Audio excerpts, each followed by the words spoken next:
अनन्यास चिंतयन्तो ma'am. इथे अनन्य या शब्दाला सुवर्ण फार महत्व दिलंय कृष्णाने. कारण या जगामध्ये दिसणाऱ्या अनेक गोष्टी आहेत, पण तू मला बघ असं म्हटलंय.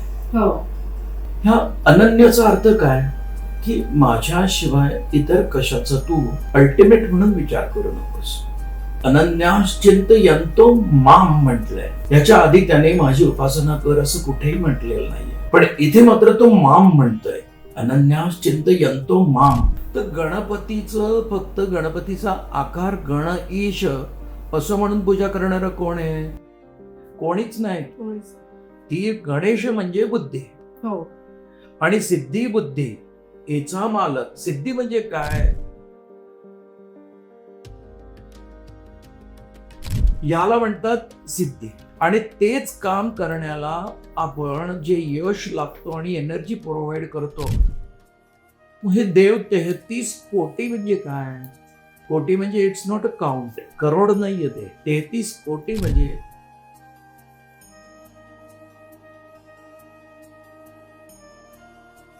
ह्या पंचमहाभूतांना देखील देव मानून त्यांची पूजा करणारे लोक आहेत. अग्नीची पूजा करणारे लोक आहेत, इंद्राची पूजा करणारे लोक आहेत. मग ही लोक ज्या ज्या भावनेने, ज्या ज्या अपेक्षेने, म्हणजे लपलेला स्वार्थ.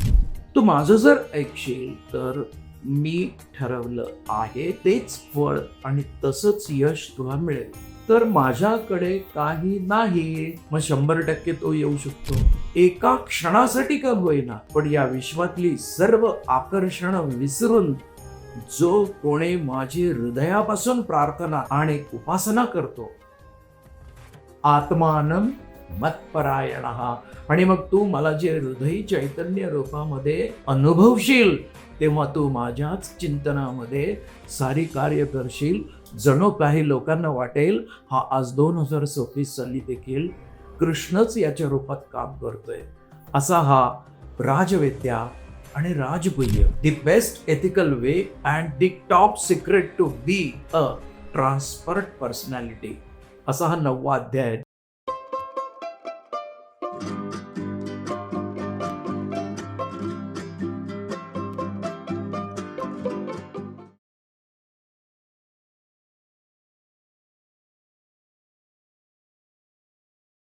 नमस्कार. टॉप टाईम पॉडकास्टमध्ये मी सुवर्णा तुमचं स्वागत करते. आपला जो मागचा पॉडकास्ट झाला, तर त्याच्याशीच कंटिन्युएशनमध्ये हा पॉडकास्ट आपण करतोय. जे आपले नवीन आजचे व्ह्यूअर्स आहेत, त्यांच्यासाठी मी हे सांगते.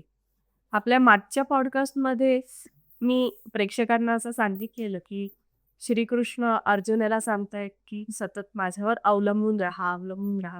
म्हणजे देवावर अवलंबून राहायचं म्हणजे काहीच करायचं नाही का आपण?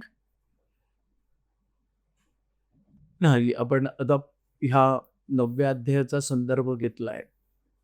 अनन्यास चिंतयन्तो माम. इथे अनन्य या शब्दाला सुवर्ण फार महत्व दिलंय कृष्णाने. कारण या जगामध्ये दिसणाऱ्या अनेक गोष्टी आहेत, पण तू मला बघ असं म्हटलंय.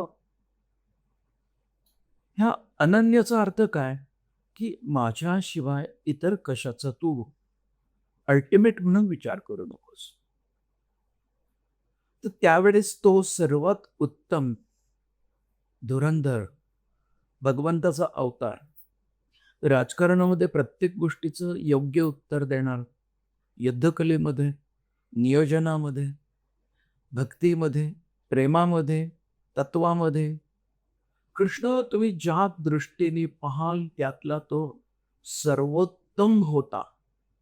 म्हणून त्यांनी त्यावेळेस म्हटलंय की तू मलाच सर्वस्व मान. बघा, अनन्यास चिंतयन्तो माम म्हटलंय. याच्या आधी त्याने माझी उपासना कर असं कुठेही म्हटलेलं नाहीये, पण इथे मात्र तो माम म्हणतोय. अनन्यास चिंतयन्तो माम. मग तर आज मी तो माम कसा ओळखायचा? तर आज मी अनन्य म्हणजे काय की मी जे काय करीन ते अत्यंत प्रामाणिकपणे, ज्या चांगुलपणासाठी मी हे काम करतो आहे, आणि हे काम करताना मी कुठल्याही प्रकारे माझी मनोवृत्ती बदलणार नाही. मी प्रामाणिकपणे आणि सगळं काम नीट करेन. हा आज माझा अनन्य भाव आहे. अनन्य भावचा अर्थ काय? आज 2026 साली अनन्य म्हणजे काय? जे अत्यंत प्रामाणिकपणे मी माझ्या पुढच्या पिढ्यांसाठी, यंग जनरेशनसाठी आणि नेक्स्ट जनरेशनसाठी जे मी तयार करीन, तेच आज माझं वागणं, बोलणं, एथिक्स, माझी विचार करण्याची पद्धत, कृती करण्याची पद्धत, माझी देवाकडे जाऊन प्रार्थना करण्याची पद्धत, त्या पाठीमागचे भाव, हे सगळे माझे हे निष्काम भाव पाहिजे. म्हणजे अनकंडिशनल माझ्या सगळ्या बिहेवियर आणि डुईंग्स पाहिजेत. याला मी आज 2026 साली अनन्य म्हणू शकतो. जेव्हा जेव्हा आम्ही बघा आता टीमवर्क वगैरे तुम्ही हे आता सगळे IT चं युग आहे. आमच्या टीमवर्क करतात. मग एक कोणीतरी टीम लीडर असतो, एक टीम मॅनेजर असतो, टीम मेंबर्स असतात. आम्ही जोपर्यंत आमच्या स्वतःच्या विचारांवर पक्के असतो आणि सगळ्यांशी अतिशय कोऑपरेटिव्ह असतो, तिकडे सेल्फिश ॲटिट्यूड नसतो. स्वतःला प्रोटेक्ट करण्यासाठी आपण टीम मेंबर्स वापरत नाहीत, तेव्हा टीम मेंबर्स आपल्याला चांगला फीडबॅक देतात. आणि दुसरी गोष्ट की आपण त्यांची प्रायव्हसी आणि त्यांची आयडेंटिटी सुद्धा जेव्हा प्युअर ठेवतो, आपण त्यांना सपोर्ट करतो, तेव्हा ते लोक त्या टीम मॅनेजर बरोबर कंपनीही सोडायला तयार होतात.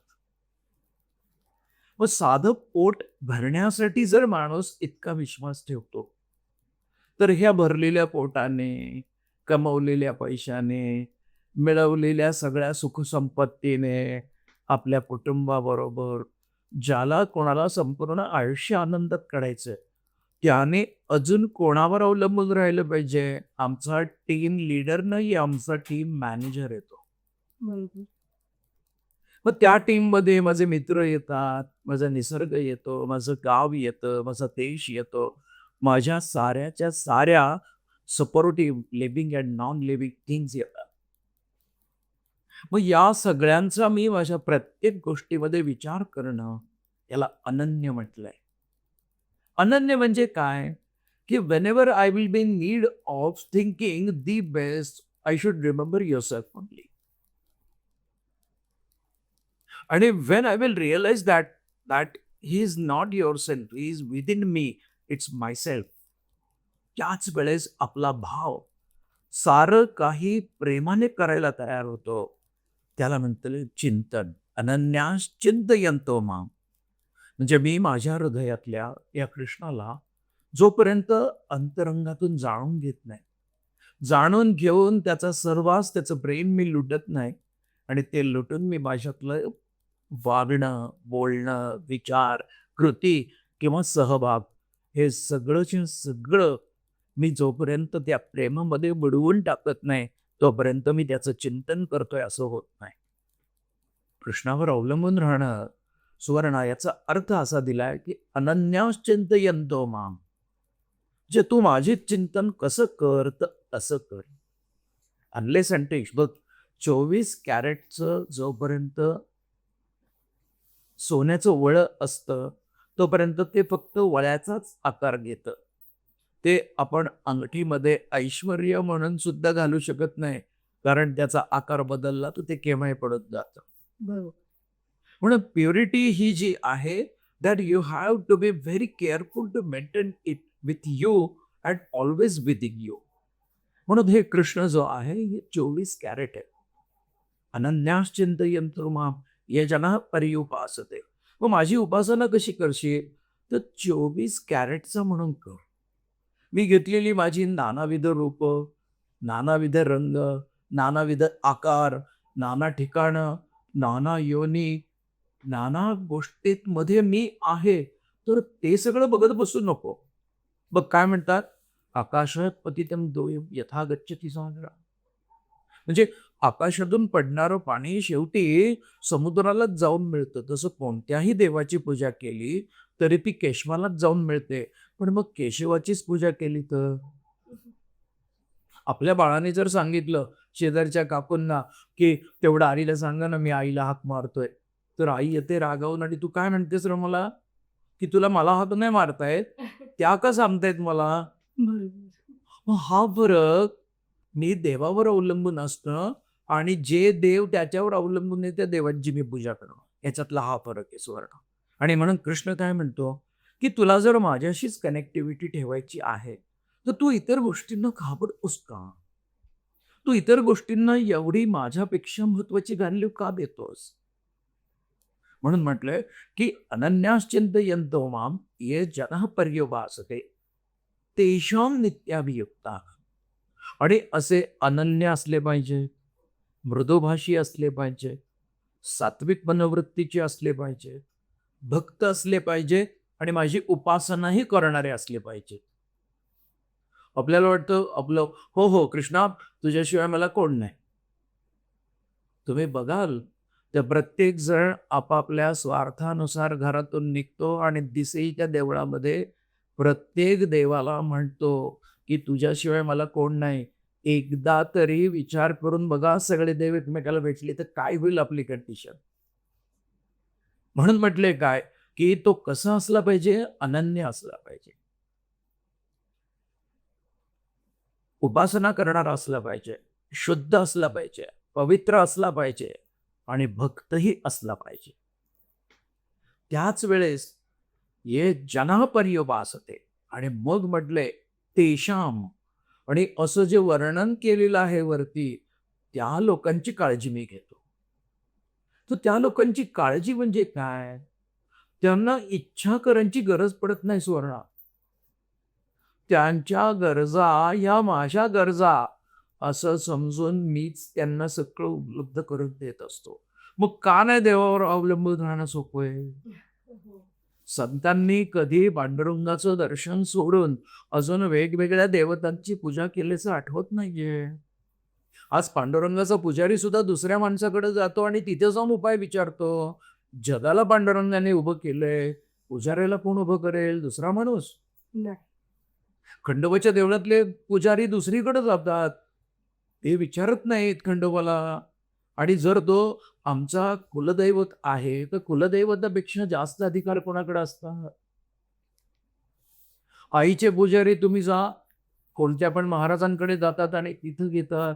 आई जर सगळ्या विश्वाची मालकीण आहे, या सगळ्या मायेची भ्रमाची आई मालकीण आहे, तर आम्ही पुजारी असल्यानंतर आईचं ध्यान करायचं का आई ज्यांना आशीर्वाद देते त्यांच्याकडून आम्ही घ्यायचं?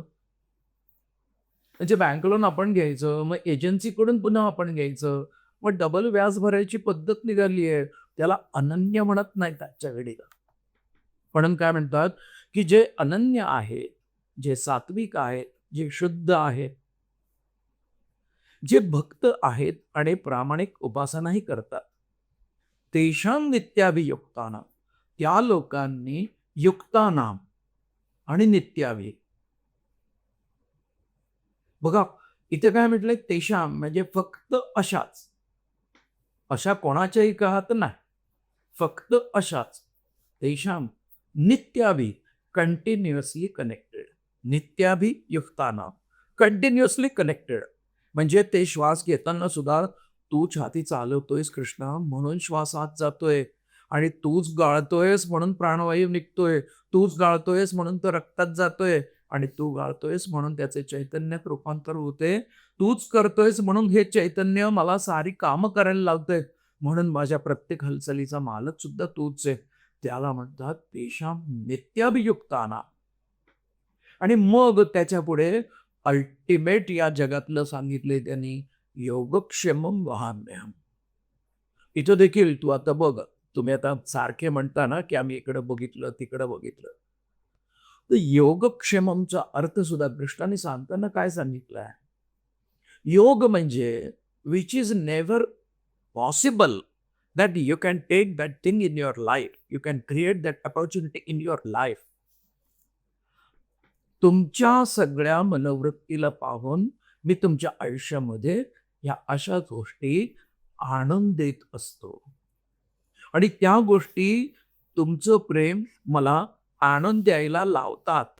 काका, मला पुढचा प्रश्न असा विचारायचा आहे की हे जे 33 कोटी देवांचं जे जंजाळ आहे, खरंच 33 कोटी देव आहेत ना? आणि म्हणजे पण तुम्ही आता म्हणालात की इथं तुम्ही कोणत्याही देवांची उपासना करा, तुम्ही कोणत्याही देवांची पूजा करा, ते मलाच येऊन मिळणार आहे असं भगवान श्रीकृष्ण म्हणतात. होय. तर मग हे तुम्ही कसं सांगणार? हा जो अनन्य भक्त म्हटले ना सुवर्णा, हो. या 22व्या श्लोक, हो. तर हे अनन्य भक्त फक्त कृष्णालाच जाणत असतात.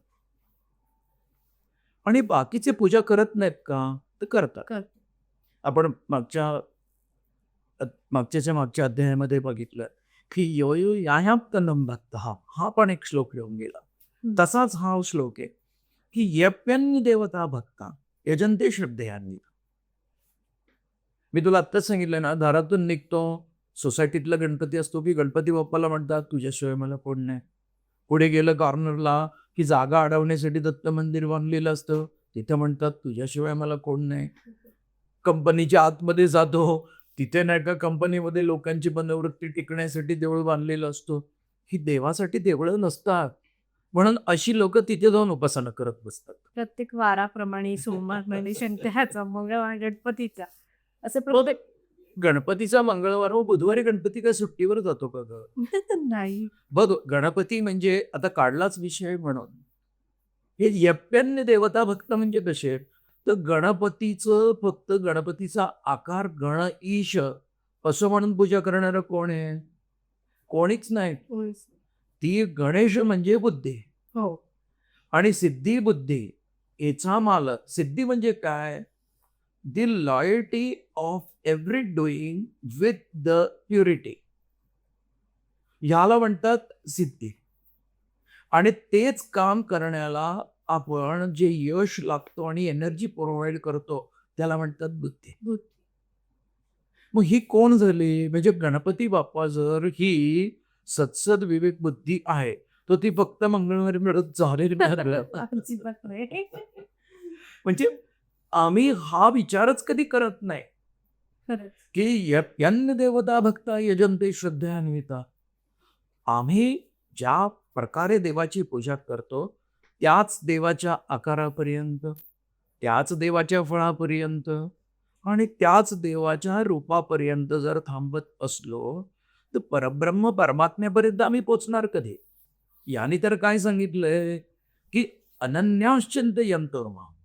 कृष्णाचं हे सर्वत्र असणं आणि तरी देखील ज्यांनी त्याला ओळखलेलं नाही त्या माणसाने. आता बघ, तुम्हाला याचे एक उदाहरण देतो छोटस. बसमध्ये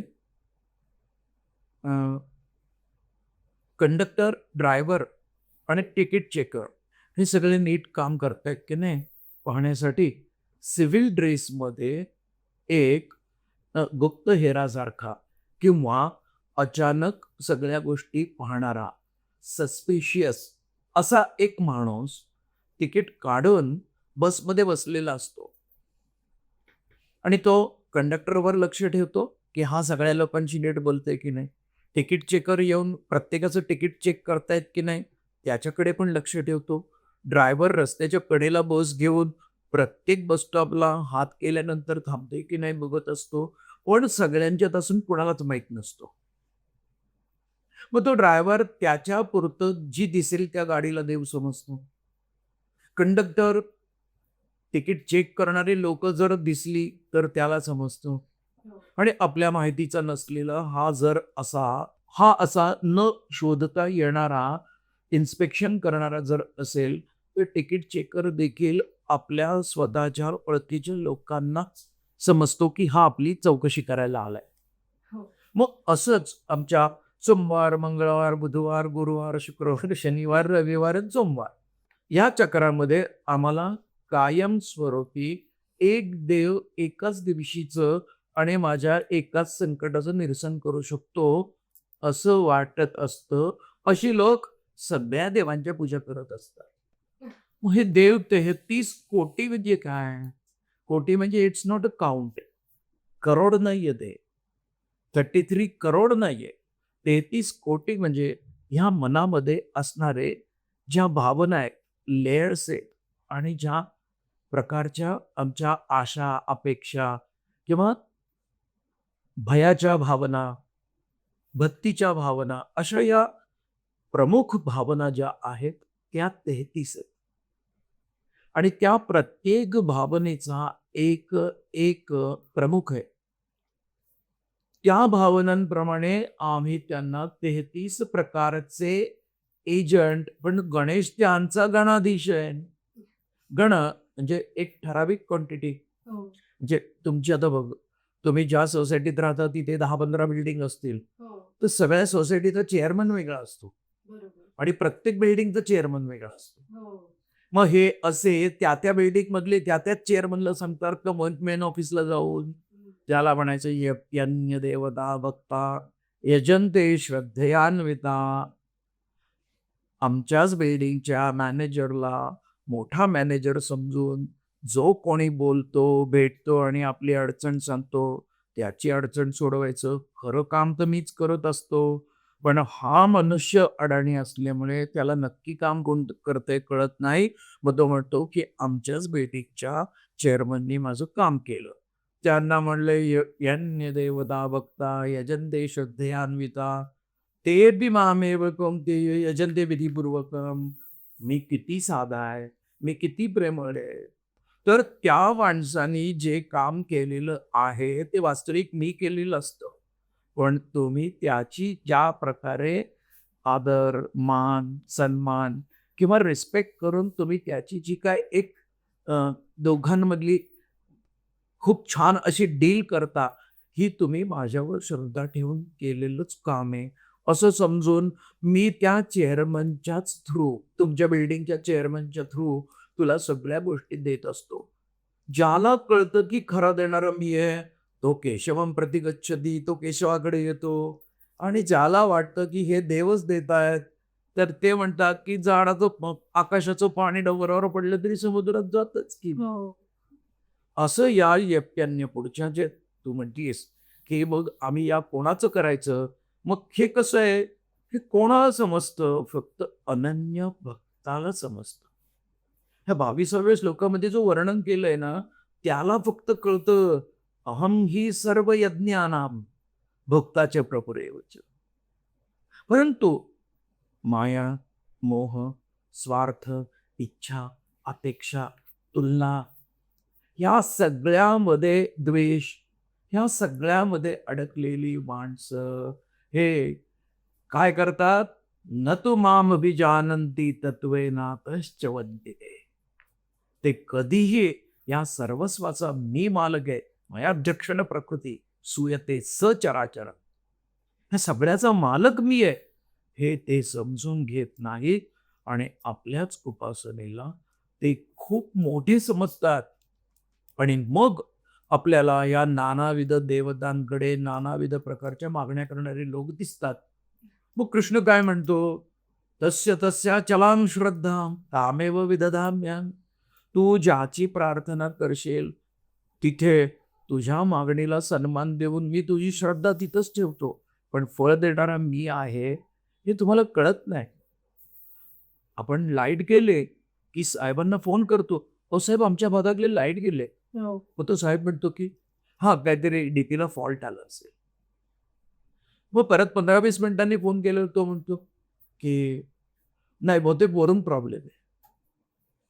पण आपण कोयनेमधून वीज आली आहे की नाही, आपल्या फिडर स्टेशन कडून आलेली आहे की नाही, हे विचार करत नाही. पण जेव्हा तो नसतो तेव्हाच किंमत कळते. जेव्हा तो असतो तेव्हा आपल्यासाठी तो लोकल एरियाचा ऑफिसरच मोठा असतो. म्हणून अनन्यांश चिंतयन्तो माम मध्ये वर्णन केले आहेत ते सगळे कोयनेतल्या विजेवर अवलंबून असतात. आणि बाकी यज्ञान्य देवतांमध्ये वर्णन केलेली आहेत ते माझ्यासारखे फक्त आपल्या जवळकीचे साहेबाला कोण करतात. 8व्या अध्यायात तर असं म्हटलंय की तुम्ही ज्या देवाचे स्मरण कराल बरोबर. त्या देवापाशी आपण जाऊन पोहोचतो. होय. मग श्रीकृष्ण काय करतो? हे बघ श्रीकृष्ण काय करतात, तर आपली मनोवृत्ती शुद्ध आणि ती कार्य पूर्ण होईपर्यंत सुरक्षित ठेवतात. इथं काय म्हटलंय बघा आता पुढच्या श्लोकात, यांती देवव्रता देवान पितृन्याती पितृव्रता. जे देवांचं स्मरण करतात, प्रयाणात आले म्हणजे हे शरीर सोडताना ओंकाराचं चिंतन, ज्याने आयुष्यभर ओंकाराचं चिंतन केलंय तो ओंकाराचं चिंतन करेल. आता एखादी वयस्कर व्यक्ती आहे आणि तिला तिच्या मुलीच्याच संसाराची काळजी असेल, तर मरताना ती त्या मुलीच्याच संसाराची काळजी करत जाणार. ज्याला पैशांची काळजी आहे तो पैशाचाच विचार करत राहणार. ज्याला आपल्याकडे कोण लक्ष देईल का नाही असं वाटतं, त्याचं सगळं लक्ष त्याच्या पेन्शनच्या पैशामध्येच असणार. यांती देवव्रता देवान. मग जे चांगल्या विचारांच्या आधारावर पण सकामी फळ देणाऱ्या, म्हणजे जसं आपण अथर्व शीर्ष म्हणतो, आणि ते कशासाठी, तर फक्त चतुर्थीच्या दिवशी ते लाडू खाण्यासाठी, ते मोदक करण्यासाठी, ते पेढ्याच्या आकाराचे दाबलेले अजून काय काय करतात तसल्यासाठी, तर याच्यासाठी नाहीये ते. यांती देव प्रता देवान. जे जे कोणी देवतांचं स्मरण करतात ते देवतांना जाऊन मिळतात. हो. पितृन्यांती पितृव्रता. जे लोक पितरांचंच चिंतन करतात, देवांचे मोठे भाऊ म्हणजे पितर.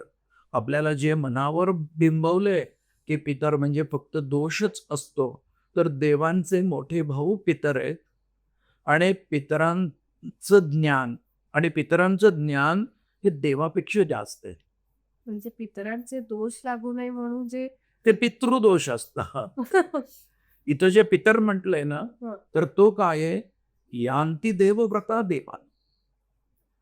जे आम्ही चांगलपणाच्या विचाराने, सात्विक विचारांनी चिंतन करतो, ते यांती देवव्रता देवान.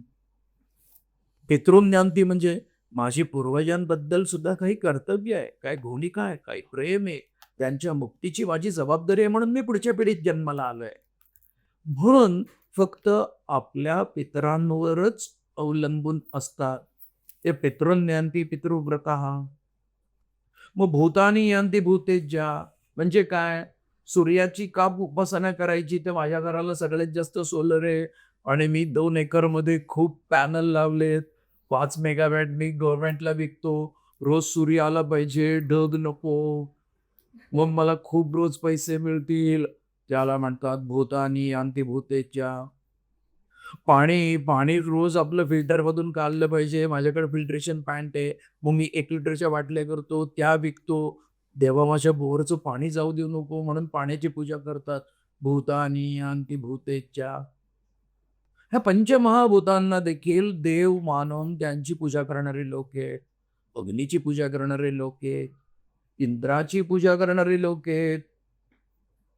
मग ही लोक ज्या ज्या भावनेने, ज्या ज्या अपेक्षेने, म्हणजे लपलेला स्वार्थ. म्हणून कृष्णाने अर्जुनाला सांगताना काय सांगितलंय, की तुला राज्य पाहिजे का, तर ते नको करू. लोकांना तू चांगलं काम केलं असं वाटलं पाहिजे का, तर ते नको करू. तुला ह्या सगळ्यांच्या जीवाचं नुकसान होईल की काय, यांना पुढे सगळ्या करावयाच्या ज्या नित्यकर्म आणि सेवा असतात त्यांना कुठेतरी अडकटी पडेल का, असं जे विचारलंय, तर हे तू डोक्यातलं काढून टाक. तू माझं जर ऐकशील तर मी ठरवलं आहे तेच फळ आणि तसंच यश तुला मिळेल. म्हणून हा श्लोक 2ही अर्थांनी आलेला आहे. यांती देवव्रता देवान पितृन्यांती पितृव्रता. भूतानी यांती भूतेज्या यांती मध्याजिनोभिमा. मग माझ्यापर्यंत येणारे जे कोणी आहे त्यासारखे सात्विक, त्यासारखे सतत माझं चिंतन करणारे, कोणत्याही क्षणी न डगमगता माझ्या आधारावर प्रत्येक गोष्टीला सामोरे जाणारे, उपायांसाठी सुद्धा कुठल्या दुसऱ्या देवांकडे, उद्योगांकडे जाणार नाही. मग तुझे 33 कोटी सुद्धा दुकानं चालत नाहीत. आणि मग अशा लोकांनी जर समजा माझी उपासना केली तर साहजिकच आई हाक मारल्यानंतर आपण शाळेच्या बाहेर जातो आणि शाळेच्या वेळेस आपण प्रत्येक पालक उभे असतात. शाळा सुटली की सगळ्या मुलांचे एकसारखे कपडे असतात. वास्तविक आपण आपल्या पालकाला पटकन ओळखू शकत नाही जर रोज जात नसेल तर. आता तुमचं आयांच्या बाबतीतलं नाही, आमच्यासारखे जर आम्ही तुला ऐवजी अक्षयला पाठवलं तर तो नाही का काय म्हणतो की आपल्याला नाही ओळखायला आली तर रफाला ओळखायला येईलच की. खरे. मग ही जी ती लोक ज्याच्या त्याच्यापर्यंत जाऊन पोहोचतात आणि जो ज्याला ओळखतो. मी माझ्या मुलापर्यंत नाही पोचू शकत का तर मी बाह्य रूपाने पाहिल्यानंतर माझ्या मनात संभ्रम येतात. पण माझा बाबा कुठला आहे हे अंतरंगातून पाहिल्यानंतर त्या मुलीला पटकन सापडतो. तसे हे भूतानी यांती भूतेच्या यांती मध्या जिनोपिमा जे माझं चिंतन करतात त्यांना माझ्याशिवाय दुसरं जर काही ओळखायला येत नाही तर ते दुसरीकडे जातीलच कसे.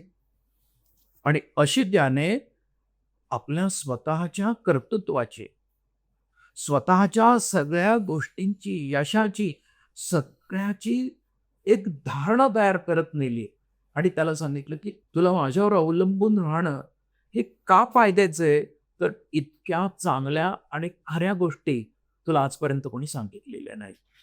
ज्ञानी असून तू कोणाला जाऊन विचारलेलं नाही. म्हणून इथं म्हटलंय की यांती देव प्रभा देवान पितृज्ञाते पितृव्रता. माझा पुढचा प्रश्न काका असा आहे की आता 26व्या श्लोकात असं सांगितलंय की तुम्ही भक्ताने काहीही व्हायला तरी चालतं. तर म्हणजे तुम्ही काय म्हणालात की ज्ञान पाहिजे, भक्ती पाहिजे, सद्विवेक बुद्धी पाहिजे. होय. बघ आता तुझ्या प्रश्नातच तू उत्तर दिलंयस मला की भक्तांनी काहीही व्हायला तरी चालतं. इथं कृष्णाने सुद्धा सुवर्णा बघ श्लोक काय आहे, पत्रम पुष्पम फलम तोयम. पत्र म्हणजे काय, पान. पण हे पान सुद्धा काय करतं विचार करशील तर अत्यंत इमटेरियल गोष्ट आहे पत्रम. म्हणजे फुला एवढी किंमत पानाला आहे का, नाही. नाही आहे. म्हणून ते किंमत नसलेली गोष्ट म्हणून पान म्हटलंय पत्र. मग त्याच्या पुढे लगेच पुष्पम पण म्हटलंय की माझ्या मनात येणारे सगळे विचार आणि कल्पना सुमन, आपण जे म्हणतो ना ही सगळ्या कल्पना आहे. ह्या कल्पनांनी कितीही सुंदर फुलं असू शकतात परंतु देवाला नॉर्मली फूल छान वाहतात. नाहीच मिळालं तर पानही चालेल, काहीच नाही मिळालं तर पाणीही चालेल. पण कसं म्हटलंय, पत्रम पुष्पम फलम तोयम यो मे भक्त्या प्रयच्छते. आणि या भक्ताचं वर्णन करताना तू अगदी बारीक सगळं ऐकून शब्द लक्षात ठेवून बोललीस. 22व्या श्लोकामध्ये जे अनन्य भक्त आहे त्यांनीच फक्त हे वाहिलं तर चालतं. ते दर्शनाची घाई आहे, आम्हाला जमत नाहीये, मग उंबरठ्याच्या बाहेरच दर्शन घेतलंय, हातामध्ये भंडारा आणि खोबऱ्याचे तुकडे घेतले आणि खंडोबाच्या अंगावर टाकले. मग टाकताना देवाला ते खोबरं लागेल असा विचार केलाय का ग. मग या अशा सकामी लोकांनी केलेल्या स्वार्थासाठीच्या आणि अज्ञानीपणे आपण केलेल्या गोष्टीला पूजा म्हणतात. अशा लोकांनी केलेलं काहीही चालत नाही देवाला. मग तुम्ही ती लाखो रुपयाची पूजा बांधा.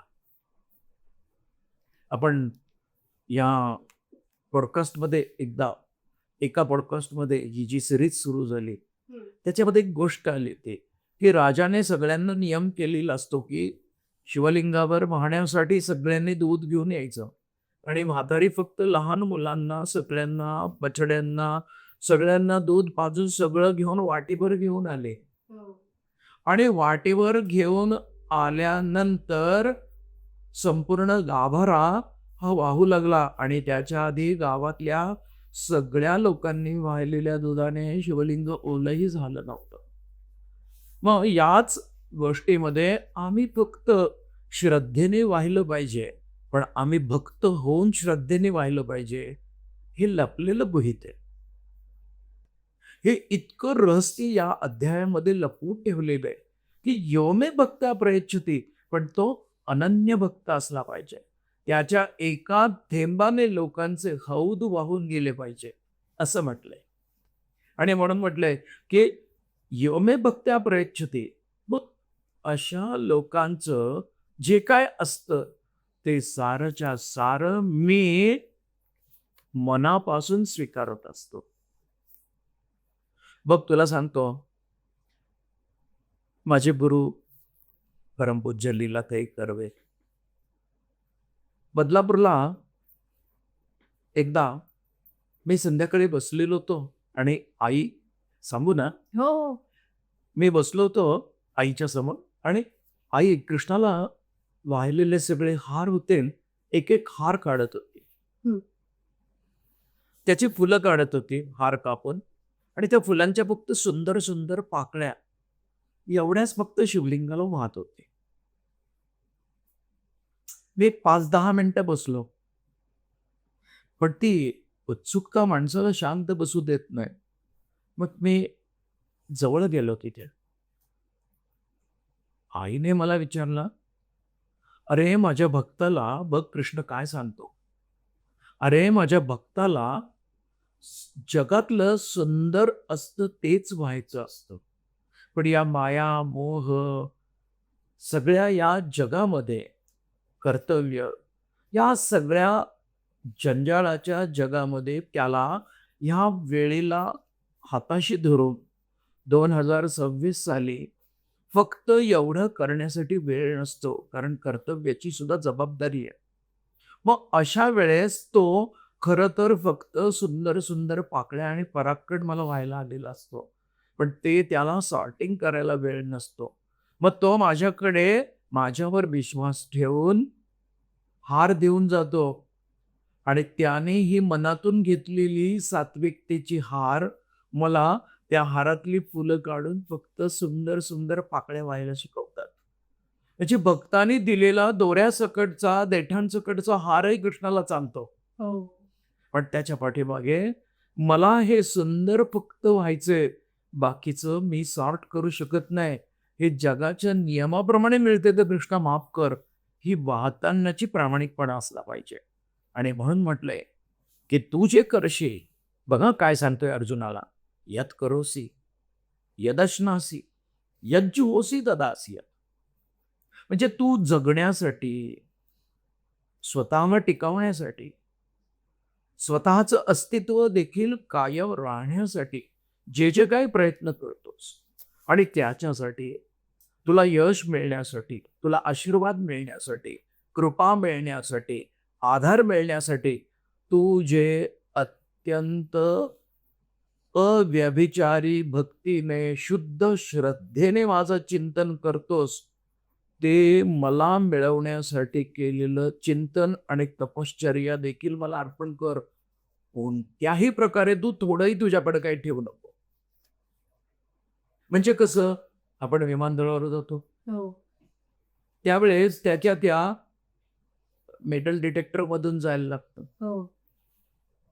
मग तो अगदी आपल्याला जॅकेट सुद्धा काढायला लागतो, कारण जॅकेटला मेटलची चेन असते. हो. लेदरचे शूज असतात, ते पण काढायला लावतात. एकदा मला चेक करत होते आणि इथे त्यांनी चेक केल्यावर तो बजर वाजला, टी. मला म्हटलं क्या है. तर आता आधी इथं गेलं, त्या रुद्राक्षाच्या माळा दिसल्या, काय बोललं नाही.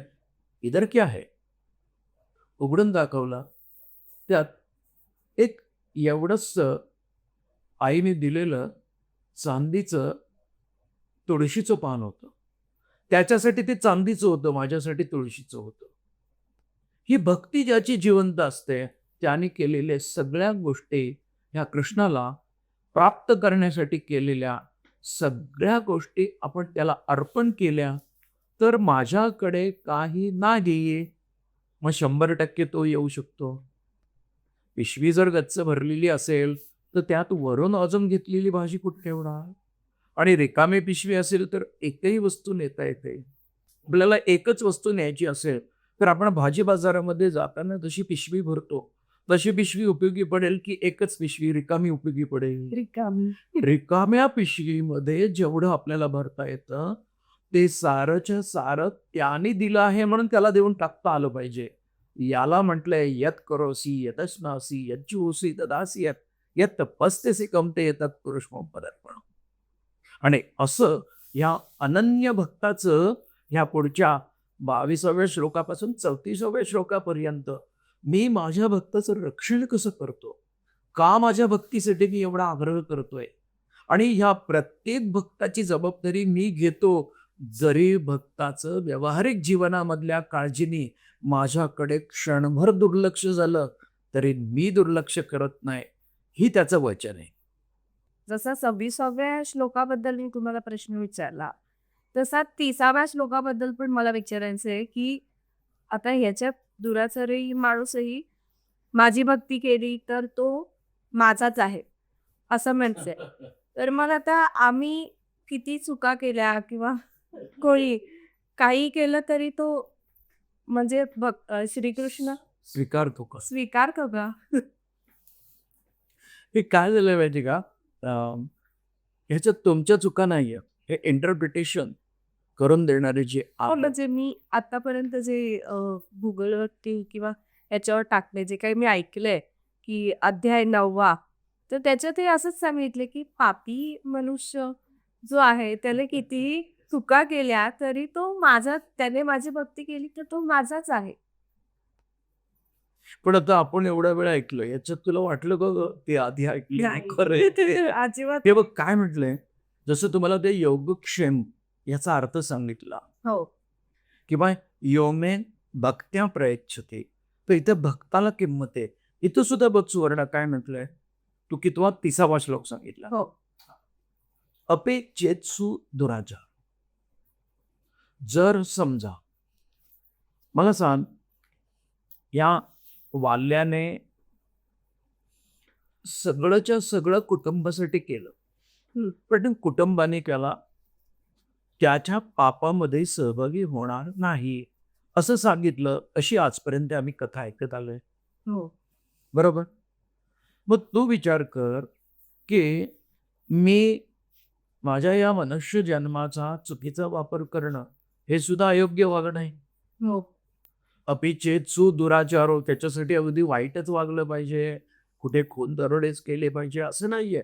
अपिचेत्सु दुराचारो, आम्ही या शरीराचा चांगला वापर करून भगवंताची प्रेम अनुभूती घेण्यासाठी आणि आमच्या आधीच्या जन्मांची सगळ्या वासना कर्मबंधनं ही जाळून टाकण्यासाठी, भक्ती करण्यासाठी आम्ही हे जन्म घेतलेले आहेत मनुष्याचे, की ज्याच्यामध्ये सत्सत विवेक बुद्धी आहे. आणि सत्सत विवेक बुद्धी असूनही जो नीट वागत नाही त्याला दुराचार म्हटले, म्हणजे चुकीचं आचरण करणारे.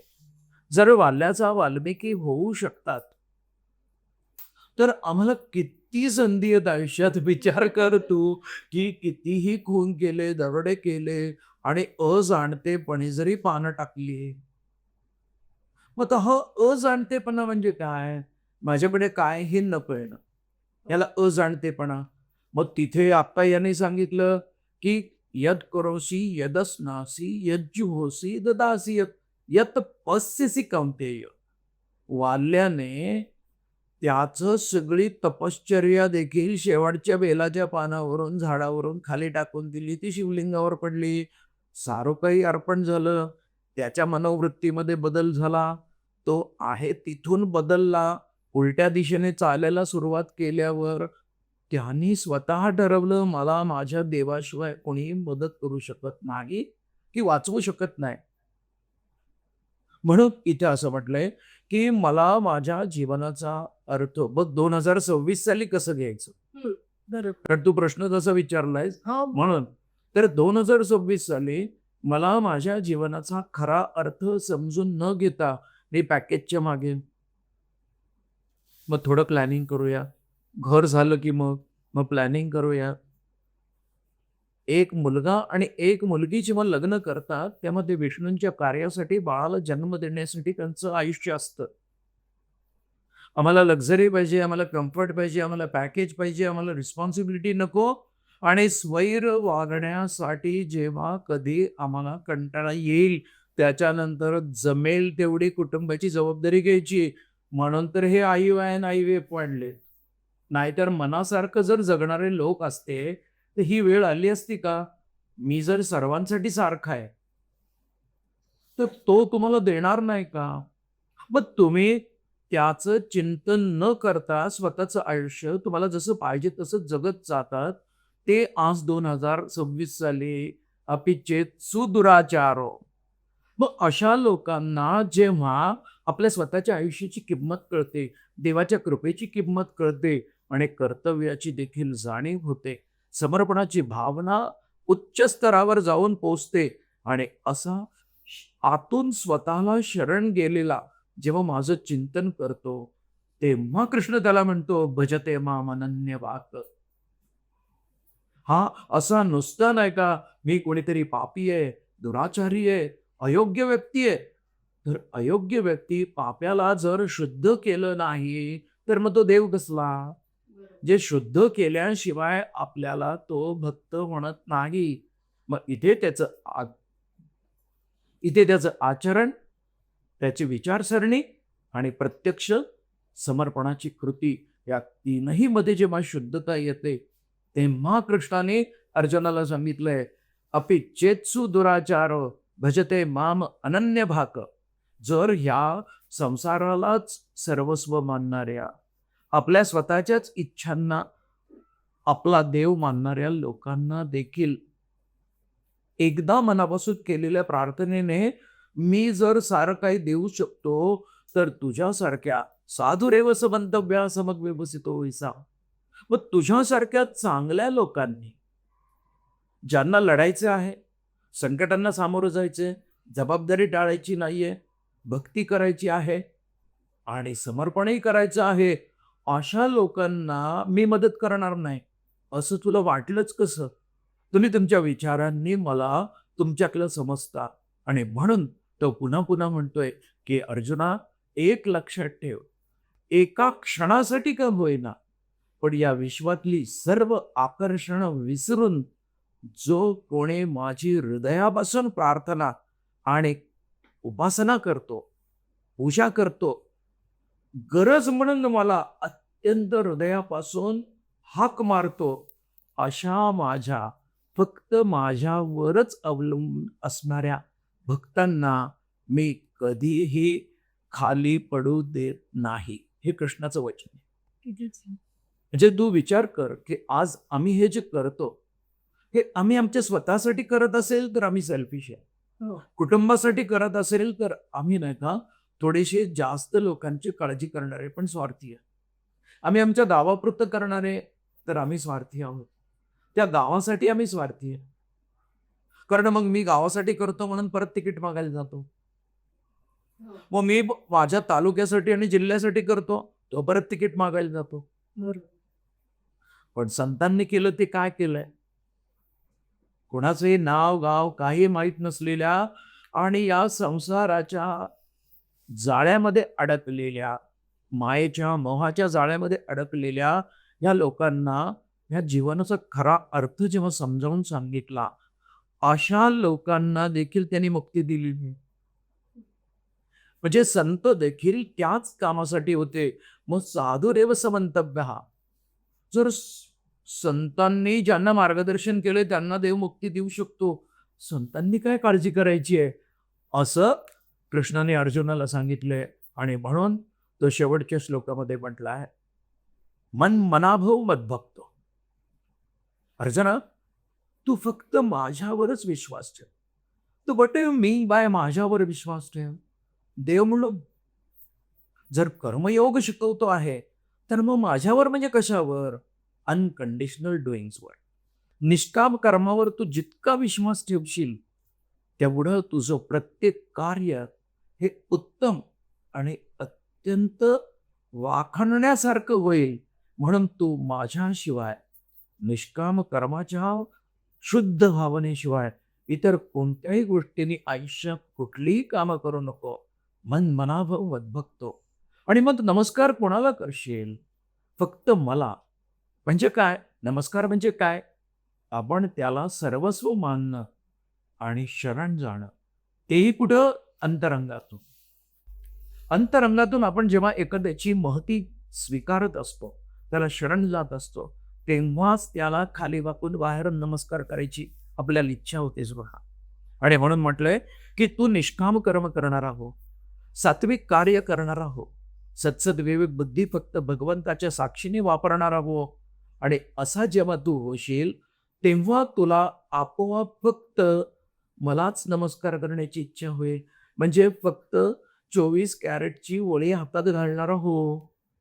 23 कॅरेटचं मायेचं वळं हातात घालून त्याचे दागिने करू नकोस. मामे वैश्यसी युक्त एवं. यासाठी तुला काय करायला लागेल? माझ्या प्रत्येक वचनावर विश्वास ठेवावा लागेल. संशयाने तू वेगळा आणि मी वेगळा आहे असं जे मानतोय ते काढून टाकायला लागेल. आणि मग जेव्हा तुझ्या मनातला संशय जाईल, तेव्हा आपोआप भीती जाईल. हो. भीती गेली की इच्छा, अपेक्षा, स्वार्थ, दोष, पाप सगळं निघून गेलं भीती गेल्यावर. म्हणजे अज्ञान जाईल. मग मी कोण आहे हे कळालं की तुझ्या हृदयी असलेल्या माझी जागृती होईल. आत्मानं मत्परायणः.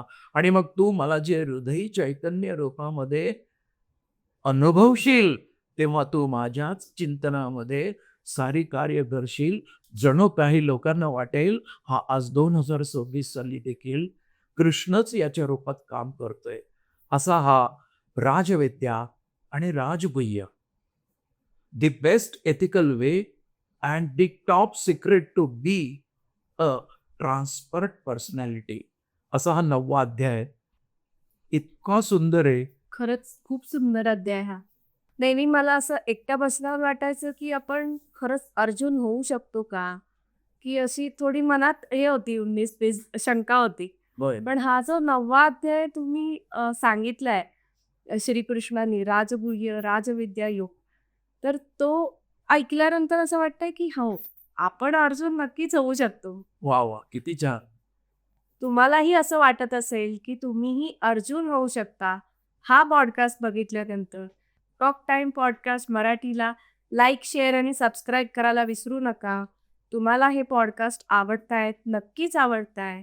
तुम्ही तुमच्या मित्रांना, तुमच्या नातेवाईकांना हा पॉडकास्ट, हे सिरीज सेंड करा, शेअर करा, जेणेकरून जास्तीत जास्त लोकांना या भगवद्गीतेच्या युनिक सिरीजविषयी माहिती मिळेल आणि तेही अर्जुन होण्याचा प्रयत्न करू शकतील. तुम्हाला काही प्रश्न असतील या एपिसोडविषयी, या पॉडकास्टविषयी, तर आम्हाला कमेंट बॉक्समध्ये नक्की कळवा. तुम्हाला हा एपिसोड आवडला असेल तरीही आम्हाला या कमेंट बॉक्समध्ये नक्की कळवा.